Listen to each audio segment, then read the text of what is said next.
What's up, YouTube? It's your boy Infinite Gains. We're back with a weekly update video going over GME, AMC, a bunch of other stocks that we got picked out.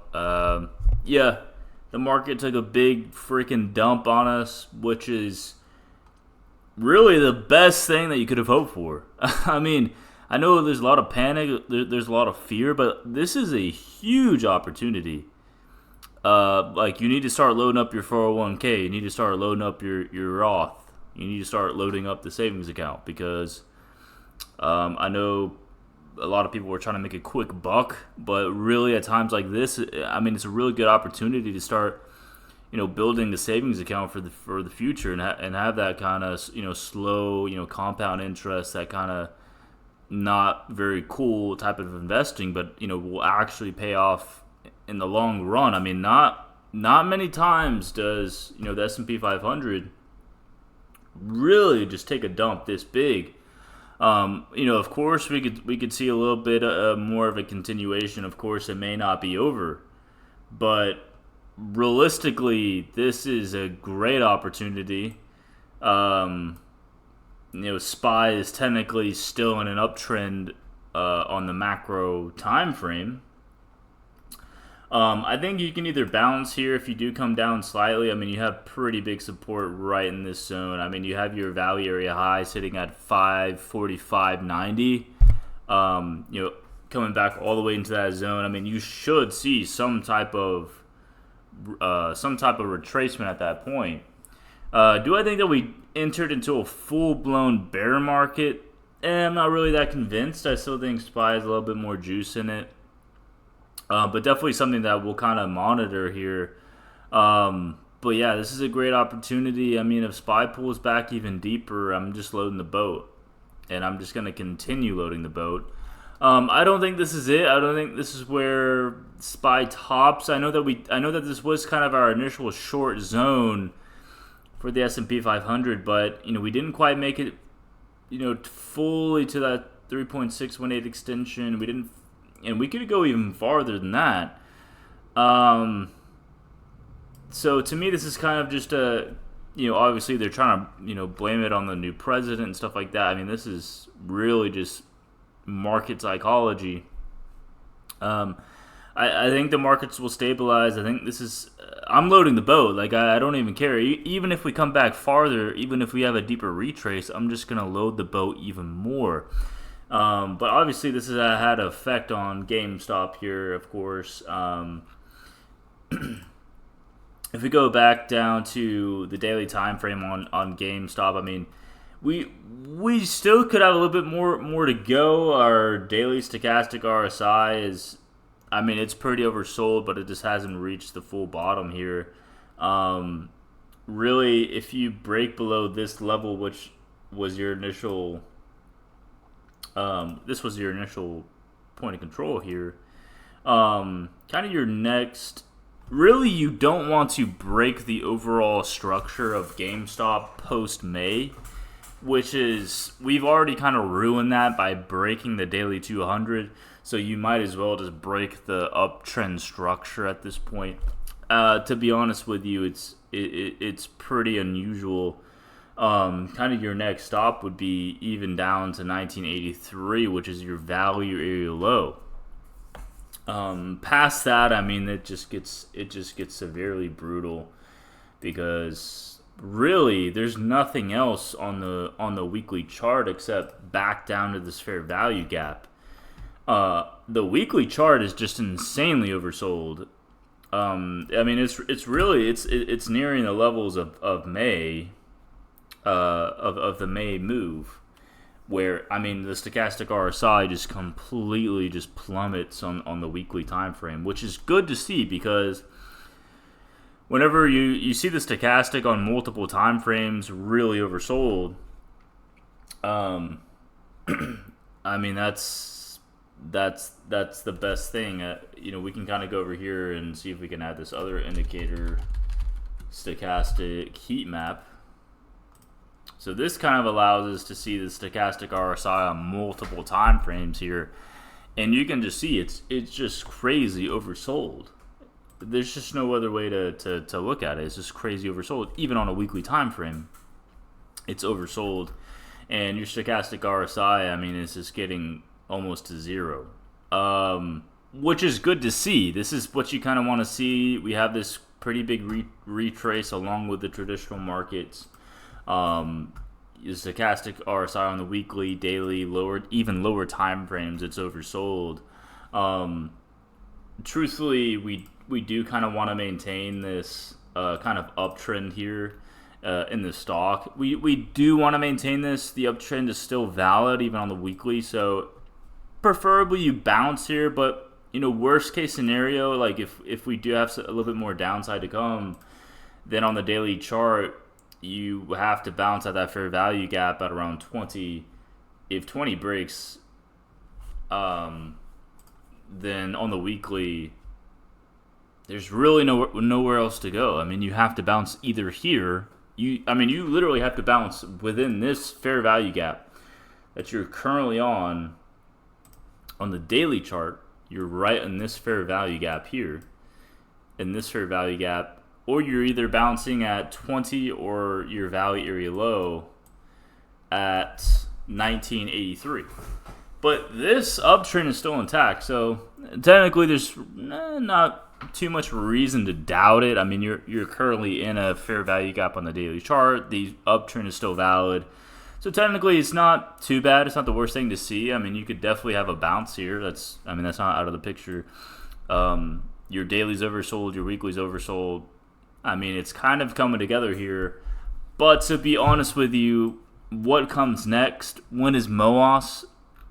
I'm not really too sure. This is just really unusual price action. I mean, this is taken. I mean, look how long it's been. I mean, we're coming up on a year here. We're coming up on a year here from that move, and realistically, you didn't even see that. You saw some kind of spike, and it's never really taken more, than 300 days. I mean, even this entire span here almost took 300 days. So this is obviously taking quite a long time to play out. But at least in the short term, price action is promising here. We still have the uptrend maintained. Yeah, I mean, I would be a fan of buying GME in this range. Worst case scenario, you come down to 20 or 1983, and you should have really decent support there. As far as AMC, honestly, it's been holding up better than I kind of expected here. Same kind of deal on the daily and the weekly time frame. It's just oversold. Now, it did actually break the value area low on the daily chart, which isn't really the end of the world considering it did it in May as well. But you've pretty much just entirely retraced the entire May move. You gotta do something here. You gotta do something. This you just have to, like, you're either gonna bounce back with GME or something has to happen, or else. I mean, past this zone, I mean, there's just nothing else except for the value area low again at 238, and it's kind of unbelievable that you would go right back down to your value area low on the weekly chart. That to me would be not impossible, but pretty slightly unusual. So really, you have a chance to bounce here. You have a chance to recover 314. Do something like this. Just kind of get back in this range and kind of try to recover itself from the value low on the daily chart. But really, it's just AMC has just become unpredictable at this point. GME is highly unpredictable. I mean, really, because no one really saw this coming with the markets. I mean, we did see some kind of correction, but nothing. Quite like this. But yeah, I'm a fan of GME. AMC's kind of in limbo here. It's kind of unusual price action, but I wouldn't be opposed to some kind of bounce at, and try to recover 314 here. So that's meme stocks. We'll just give it time. We'll just let this thing the whole saga kind of play out here. To be honest with you, it is kind of something that we saw like in 2021. I mean, I don't want to quite call it a fractal or something like this, but I mean, it is pretty pretty kind of the same thing that we saw. I mean, it's almost identical, structurally identical, where you have this kind of macro double bottom on the daily and the weekly chart here. So it's not the worst thing in the world to see. I mean, it's eerily similar. It really is eerily similar here, and how long that it took the structure to kind of play out as well was just. This was an extremely long time period of 315 days. So it's not really unusual for meme stocks. I know people were exhausted. I know people were tired, but it's not necessarily bearish. It's not necessarily like I just give up. Anything like that. I mean, I'm still macro bullish on GME and AMC, and I think that it's quite possible that you could see a bounce here. But that's meme stocks. We'll kind of just give them time. But let's hop into some other promising stocks with good fundamentals, good technicals, things like that. One up on the list is this stock called Snow. They are kind of in talks with Google to come up with some kind of AI deal. They are a database provider. Let's see if we can go to their website, so you guys can kind of just see what they're about here. Okay, looks like we won't quite see it. Snowflake. We'll go to snowflake.com. So they are a database company. They have quite a large amount of different partners here that you can see. So they do service a lot of different companies, and they're in talks with a deal with Google. So this is a promising company that actually does something. Has decent fundamentals here. They are approaching the daily 200 SMA, sitting at 142. If the 200 breaks, I think you could come back to fill the gap here and even touch 130.64, which is your value area low. But for me, long term, I mean, this is pretty promising stock. Has decent fundamentals. I would probably be a buyer here for the long run. So that's Snow. Let's look at AMD. This stock has just been brutal, but it actually, we did call for the downside, and then it has hit our buy zone. So I would actually be a buyer here on AMD and kind of dollar cost average my way down. If we do happen to come back down into this zone, should be pretty decent support sitting at 90. If 90 breaks, I mean, this should be really great support at 83. So I have no problem with dollar cost averaging in this zone for a bounce at AMD. I mean, I see at minimum a recovery back to the value area low at 125.32.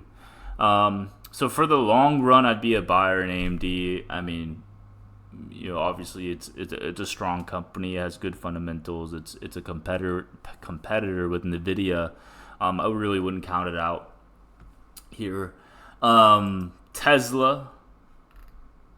a buy to me. I mean, this is a great stock. It's just been, I mean, how far are we down here now from peak?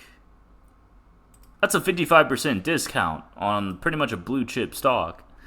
I'm buying the dip. If we continue to dip, I'm just gonna keep buying it. I mean, long term, I mean, this is kind of what I'm getting at here is whenever you see the markets just kind of capitulate like this, and this really isn't even capitulation. I mean, but it's pretty deep, retrace. But whenever you see the markets do something like this is the time to really scoop up blue chip stocks. I mean, for the long haul. I mean, we're talking years in the future. Like, you need to start, really thinking, long term. But even in the short term, like, to be honest with you, with Tesla, I just bought calls today and I was up like 50%. So there's a lot of volatility and money to be made. Like, SPY puts were up like 100%, and SPY calls were down like 50% discount today.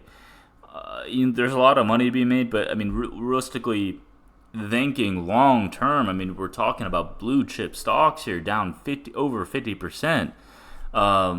This is by definition a discount. Like you really need to open up your eyes here and start thinking like, hey, like Amazon is breaking the daily 200. It's coming back to 186. The point of control here. Like this is a pretty deep, retrace. Maybe I need to start thinking about dollar cost averaging into these stocks and buying the dip. I mean, buying the freaking dip. I mean, these are great companies. So we're talking about Amazon here. Like the Amazon. Like this, it's not like this company's going to die. It's not like this company's going to go out of business. It is only down about 21%. I think Amazon can come back down a little bit further, down to this 186 or, kind of 180 zone here. But, I mean, I would be completely dollar cost averaging into that zone. I'm not saying put your entire portfolio in right now because, there is a lot of uncertainty in the market. But you need to start thinking about, hey, for the long run, I mean, years in the future, I need to start thinking about, putting some money into these stocks with, good fundamentals, good, history, and deep discounts right now. So another stock I'm looking at is Oscar Health, and we've already kind of went over this. I think this is kind of a good stock for the long run here. It really is consolidating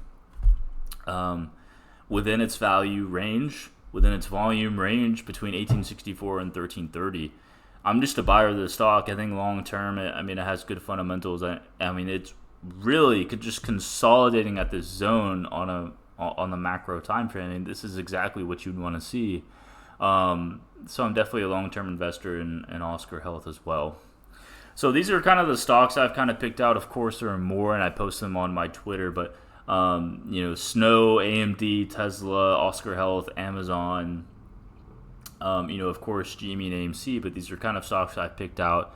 For me personally, stocks I'd like to start throwing money into, kind of building up a savings account and start thinking, more long term. Of course, it's perfectly fine if you want to day trade, if you want to trade options and things like this, which is perfectly fine and something that I do. I have a short term trading account, but then also a long term, investing account. But yeah, I know it's kind of been a while since I made a video, so I just want to come up here and make a quick video for you guys. But I think that's everything for today. There was another stock I wanted to check out, Rocket Labs. Rocket Labs is kind of another stock that I wanted to check out here.